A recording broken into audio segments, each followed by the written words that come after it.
Before we go any further, if this is the kind of deep, serious wartime history you value, I want you to subscribe to Wartime Survival right now and leave a comment below.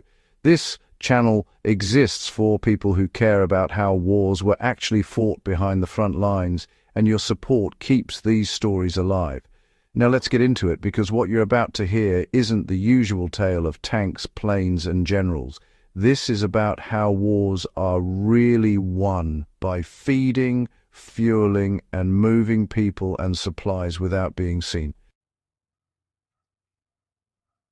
World War II was not just a clash of armies. It was a global logistics battle fought in shadows.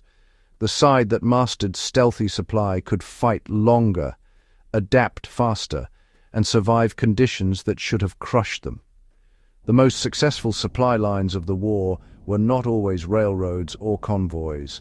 They were improvised, disguised, decentralized, and often invisible to the enemy.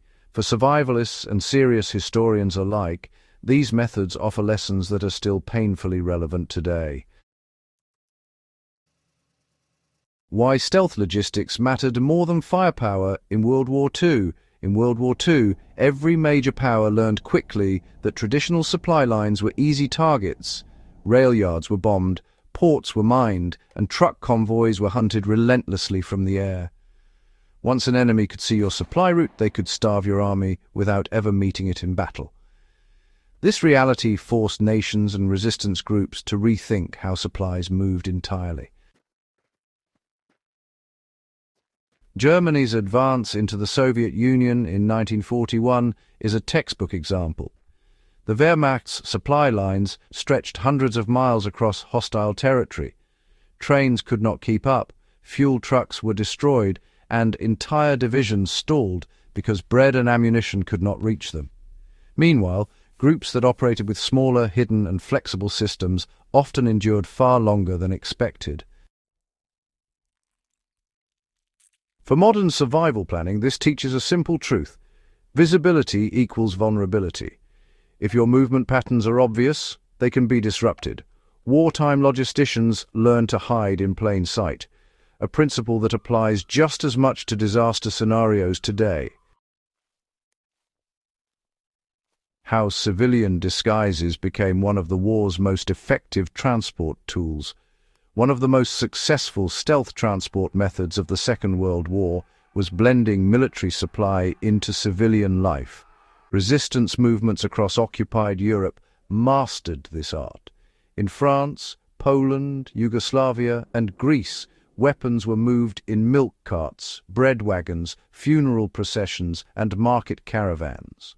A rifle hidden beneath vegetables was less suspicious than a truck marked for military use. The Polish Home Army routinely transported explosives inside coal deliveries. To German patrols, these were just exhausted workers trying to survive winter. In reality, they were feeding sabotage networks that crippled railways and factories. The key was normalcy. The more boring and routine something looked, the safer it was. Applied practically today, this teaches that concealment works best when it follows normal patterns.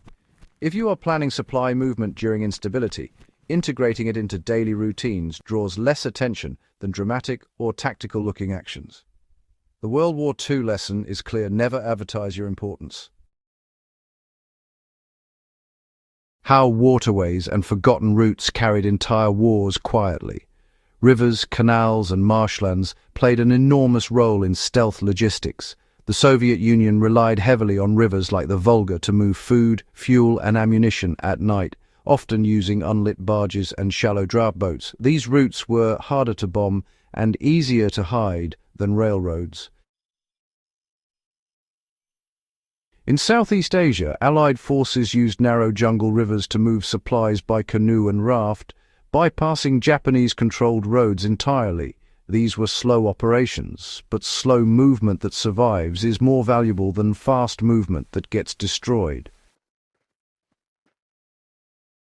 For survivalists, this really reinforces the importance of alternative routes. Roads are predictable. Rivers, footpaths, and terrain-based movement, well, they offer resilience. The people who survived the logistics challenges of the Second World War understood their geography intimately and exploited what enemies ignored. How animals replaced machines when machines became liabilities. When fuel ran out or engines drew too much attention, armies returned to ancient solutions. Horses, mules, oxen, and even reindeer became essential supply tools. The German army used over 2 million horses during the war, especially on the Eastern Front. Soviet forces used camels in Central Asia to move supplies across terrain where trucks, frankly, just failed. Animals produced no engine noise, required no fuel shipments, and could navigate narrow or broken terrain. They were slower but, far harder to detect. In partisan warfare, pack animals allowed supply movement through forests where vehicles would have been instantly spotted. This is, a sobering lesson for modern preparedness. Technology is powerful, sure, but it's also incredibly fragile. Low-tech solutions that rely on biology and terrain often outlast complex systems under stress. In the end, redundancy, not sophistication, is what keeps supply lines alive. Now, let's talk about how decentralization kept resistance networks alive under occupation. One of the most overlooked supply innovations of the Second World War was, in fact, decentralization. Resistance groups avoided central depots whenever possible. Instead, they used small caches scattered across villages, forests, and safe houses. If one cache was discovered, the network, crucially, survived. The Yugoslav partisans, interestingly enough, were masters of this system. Supplies were broken into small loads and stored with civilians who often didn't know the full scope of the operation. No single capture could collapse the entire system. From a practical standpoint, this is directly applicable today. Centralized stockpiles are efficient but risky. Distributed resources are harder to manage but, far more resilient under pressure. The Second World War proved that survival favors systems that can lose parts and still function. How deception and misinformation protected supply routes. Stealth logistics were not just physical, they were psychological. Fake convoys, false radio traffic, and decoy supply dumps were used to draw enemy attention away from real operations. The Allies perfected this during the lead-up to D-Day, feeding German intelligence false information about supply buildups in the wrong locations. This reminds us that protection isn't always about hiding everything. Sometimes it's about controlling what the enemy thinks they see. Misdirection saved countless lives and kept real supply lines intact. What World War II's stealth supply lines teach us today is, pretty fascinating. The core lesson from World War II's unconventional transport methods is adaptability. Those who survived did not cling to one system. They shifted constantly, blending old and new, visible and invisible. They respected the enemy's ability to observe and responded by becoming harder to read. For historians, these supply lines reveal the true backbone of wartime success. For survivalists, they offer tested principles, concealment, decentralization, redundancy, and terrain awareness. If you found value in this deep dive into World War II's stealthy supply lines, subscribe to Wartime Survival, share this video with someone who takes history seriously, and leave a comment with your thoughts or questions.